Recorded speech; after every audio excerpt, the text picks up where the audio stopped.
Etër të nderuar, ndodhemi në të dielën e parë të Kreshmës.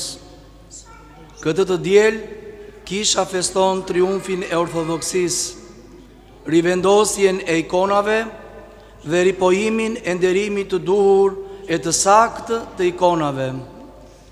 Të krishterët ortodoks nuk adhurojnë ikonat, por i nderojnë ato dhe nderimin ja drejtojnë të ikonizuarit, pra personit që shfaqet tek ikona. Kemi udhëtuar një javë përmes Kreshmës së Madhe, një udhëtim ky që do të zgjas edhe 42 ditë të tjera, derisa të arrijmë të shijojmë Pashkën e Zotit, ngjalljen e Tij. Një udhëtim ky në të cilin kisha në thërret të reflektojmë nëpërmjet Kreshmës, lutjes dhe leximit të vazhdueshëm të teksteve kishtare dhe të shkrimit të shenjtë. Lutja dhe adhurimi i përbashkët është dhe mbetet boshti kryesor i jetës së një të krishteri ortodoks.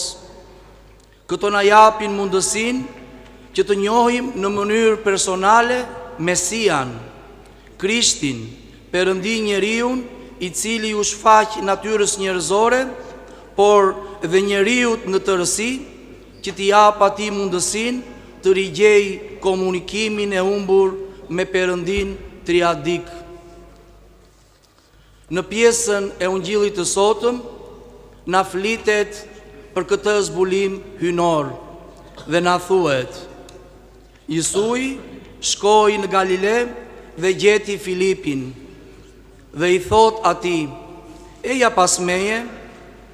Kjo që ndodhi te Filipi nuk ishte thjesht një thirrje ose një ftesë, por një zbulim hynor që i bëhet Filipit për t'u përkushtuar Perëndisë së gjallë.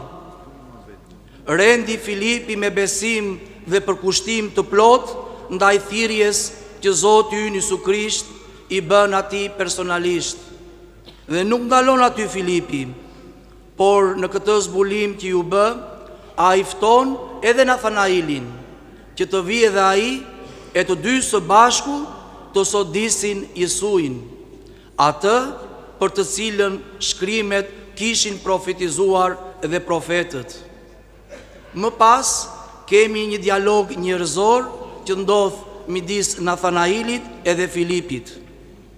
Nathanaili si njeri e pyet: a mund të dalë ndonjë gjë e mirë nga Nazareti?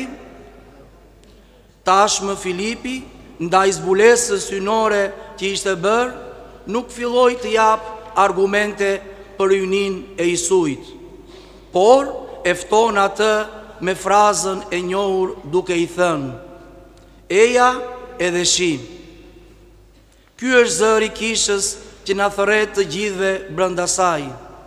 Eja edhe ti edhe shi Jesuin.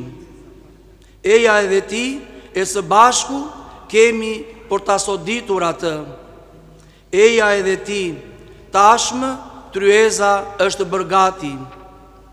Eja të shijojmë së bashku Krishtin e flijuar. Eja edhe ti e mos qëndro jashtë kësaj që ndodh çdo liturgji hynore dhe çdo të diel në kish. Eja edhe ti dhe shiko atë. Nuk mjaftojnë argumentet njerëzore për të zbuluar të vërtetat hynore. Kur Perëndia të flet në thellësi të zemrës tënde, atëherë e gjithë qenia jote ndizet nga ky zbulim hynor. Filipi nuk mjaftua vetëm me thirrjen që Krishti i bëri atij, por ai shkoi e rendi për të gjetur Nathanailin. Dhe prandaj Nathanaili fillon si njeri të pyes e të dialogoj me Filipin, sepse akoma nuk ishte bërë ky zbulim hynor tek ai. Kjo mund të ndodhë tek të gjithë njerëzit, të cilëve Zoti akoma nuk u është zbuluar. Ata akoma nuk kanë djerë zërin e ti.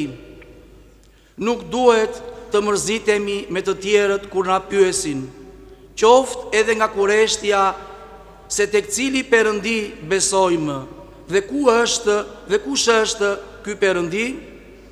Përgjigja më e mirë është ajo që e gjejmë tek apostull Filipi. Eja edhe shi.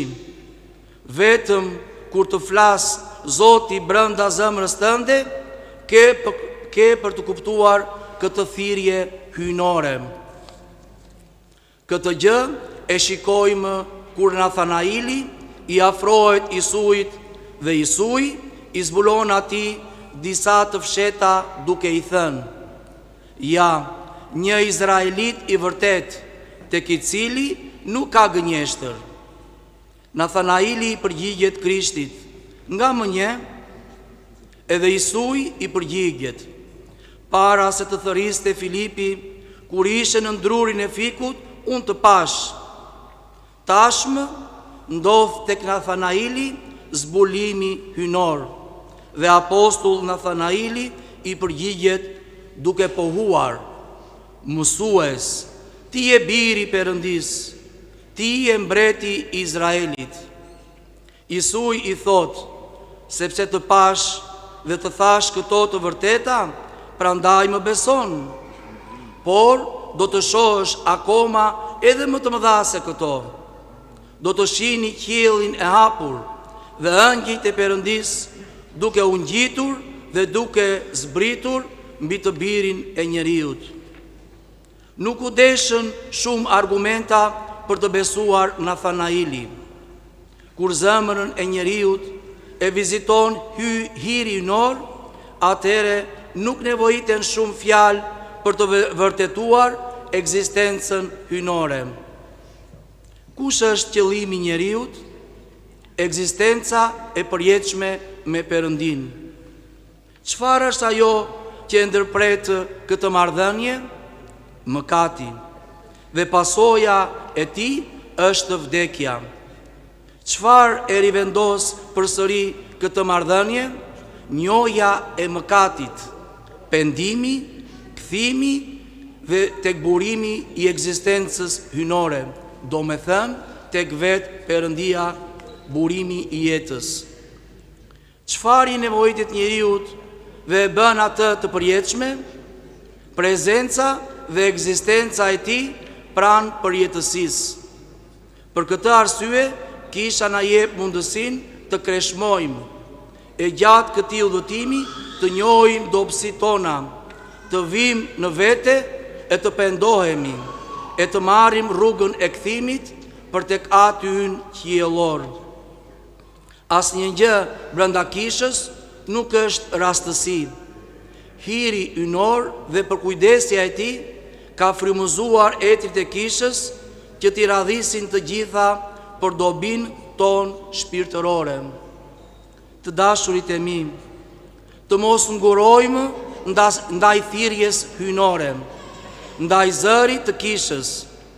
Le të kalisim veshët e shpirtit për të dëgjuar thirrjen hyjnore. Zoti të gjithëve u jep mundësinë për ta njohur atë. Ndaj asnjërit ai nuk është indiferent. Ajo që nevojitet prej nesh është të mbajmë të ndezur pishtarin e besimit, dhe ashtu si virgjëreshat e mençura, kur të vi dhëndri, të mund të marrim pjesë në gëzimin e tij hyjnor. U bëftë për secilin prej nesh që ky zë hyjnor të kumboj brenda nesh. Amin.